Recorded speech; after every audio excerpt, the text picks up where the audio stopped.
I'm outside in my backyard and it feels oddly vulnerable. Most of you probably don't know this, but I actually have my master's in mental health counseling. I actually did that as work for quite a while, but for personal reasons, I chose not to pursue it much longer. So now I just have all of this knowledge and a degree. I'm fully capable of being a therapist, but I'm just not. That being said, I have some mental health tips for all of you. And most of these chatting videos, I make a full script and things like that. But this one, I just kind of wrote a few things down the other day. I'm just gonna kind of go off the cuff. When I'm talking about mental health, I do best when I'm not trying to read from a script. So there's that. These are in no particular order. They're just kind of what I wrote down as I thought about them. So first, I have don't be an asshole and it'll make your life easier. Basically what that is saying is whether it's regarding veganism or not, just don't be a jerk. You won't get into arguments with people about being a jerk if you're not a jerk. If you're condescending to people because you disagree with them, that's going to make the situation worse. Try to look at the situation for what it is and just see that they don't see things the same way that you do. It'll make your life a lot easier because you don't have to be on the same page with everybody you meet. Or if you're watching another vegan's videos or whatever, if you're looking at content, if you're talking to somebody that you know about veganism or whatever, and you don't agree, just don't agree. You don't have to be a jerk about it. And if you are, I promise you it'll make the situation worse. Another thing to think about that has really helped me as far as being vegan and living in a world that's mostly not vegan is no one is vegan until they are, which means basically that most likely you watching this at one point were also not vegan. And I wasn't vegan at one point in my life. I didn't go vegan until I was 24, maybe. So 24 years, I wasn't vegan. So just keep in mind that just keep in mind that nobody is vegan until they are. And I was actually once a person that said I would never go vegan. I remember very specifically that I had started doing a lot of yoga and I was a personal trainer at the time and I was teaching yoga classes. Somebody that I was really good friends with at the time commented and said, "First a yogi, don't tell me you're going to go vegan next." And at that time, it was not on my radar. And I responded to the comment and said, "Oh, that would never happen. I could never," or something like that. I honestly probably said something to the effect of, "No, I'd miss cheese too much." So yeah, that being said, just keep in mind that no one is vegan until they are, and it's also possible that you were that person at one point too. And that's not to say that everybody goes vegan, because clearly everybody doesn't go vegan. I mean, that's kind of obvious, but there are many people that will go vegan and just aren't yet. So keep in mind that if you're kind and if you educate somebody, that there's a possibility that they might go vegan one day, or even if somebody's on the fence about it.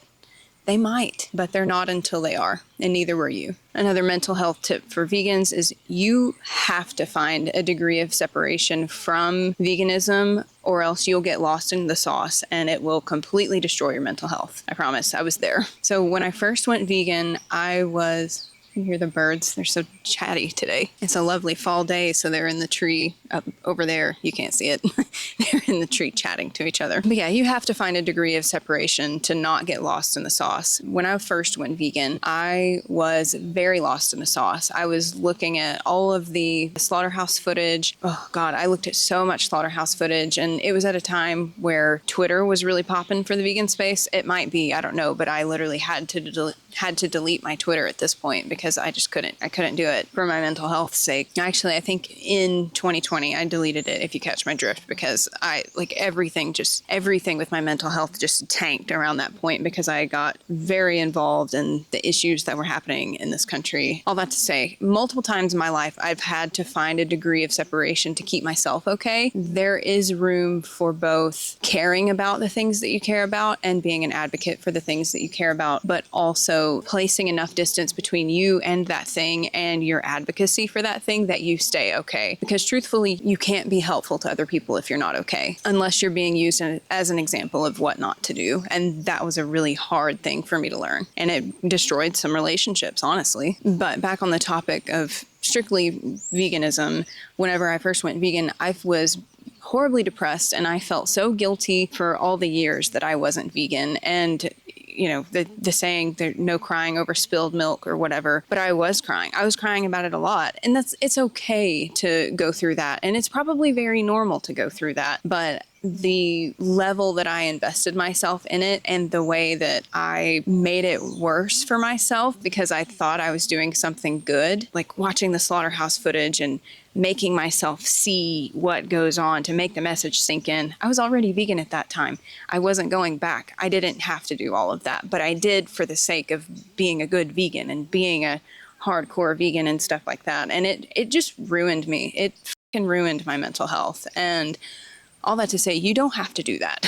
It is so much healthier to find a degree of separation. And that also kind of manifests, I see it a lot in my comments on here. There are people that we're on the same team, we're both vegans, but they're fighting with me or trying to pick fights with me because I'm not vegan enough for their opinion, or there are some things that I do that they don't do, so they disagree with me and they're trying to tell me that I'm wrong, but we're literally on the same team. So, like, why are you trying to start an argument for the sake of starting an argument? Like, I can tell, like, I don't take that kind of stuff personally because I can tell that they're just kind of lost in the sauce. And I don't mean that in a condescending way, but I mean that in everybody is where they are. And that's not where I am. And I fortunately am past that to the point where I can just see that that's just where they are. And no amount of conversation we have, or it's very rare that a conversation we could have around that is going to be productive. So I just kind of let them be mad. It's not my job to fix their opinion of me, and honestly, their opinion of me is not my business. So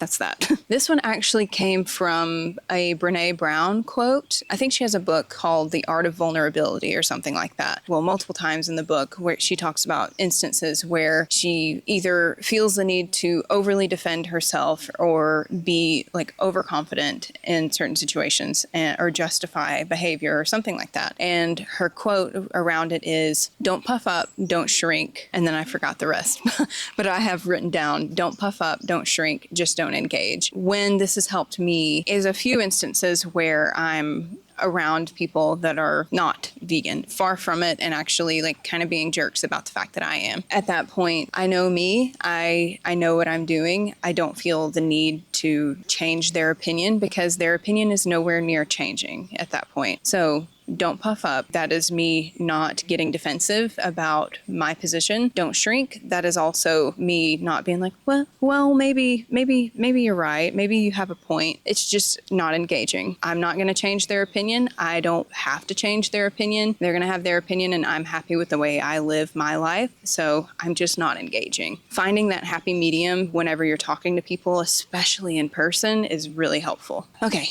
another one. Diet and mental health go hand in hand. And a lot of our mental health, our mental health issues, a lot of that stems from your gut microbiome and the food that you eat, how hydrated you are, how well nourished you are. So whether you have any official mental health diagnoses or not, we all have things that we struggle with, and we all have depression and anxiety are like the common colds of mental health. We all experience these things at some point in our lives. And if you haven't, I don't believe you.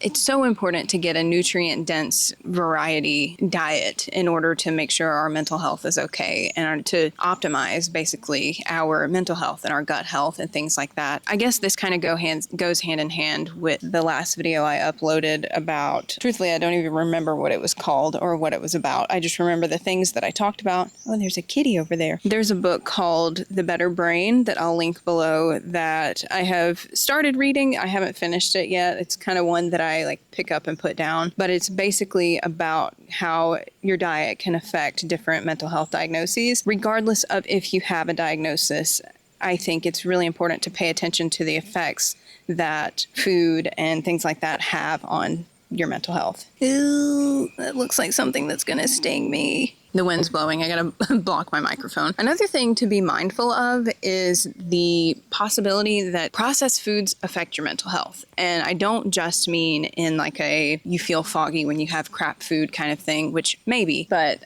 I have noticed that certain corn-based sweeteners affect me in different ways. So when I have dextrose, I immediately pass out, like not like a faint kind of pass out, but I'm immediately sleepy. I need a nap. I'm miserable. It feels honestly like I'm fighting a Benadryl after I have dextrose. And then high fructose corn syrup, if I have that, man, my anxiety shoots through the roof. After I did the Coke Oreo cake balls video, I ended up eating those Oreos and of course the cake balls with them. And just for a whole week, while I was ingesting those basically, God, I had such bad anxiety. And Of course, now looking back on it, I'm like, oh, it's because I had corn syrup for a week straight. Like, that's why I was so anxious. Be mindful that things like that might affect you in that way. And that's something that a ton of people don't realize. If you suspect that it's affecting you, just kind of cut it out for a week and then see how you feel, basically. This kind of piggybacks in a way off of the finding a degree of separation point. Know that what you're doing is good enough. Any action towards saving the animals or saving the planet is the best you can do, is all that you can do. I learned that in a completely different context than veganism, but it really applies here too. If you're doing your best,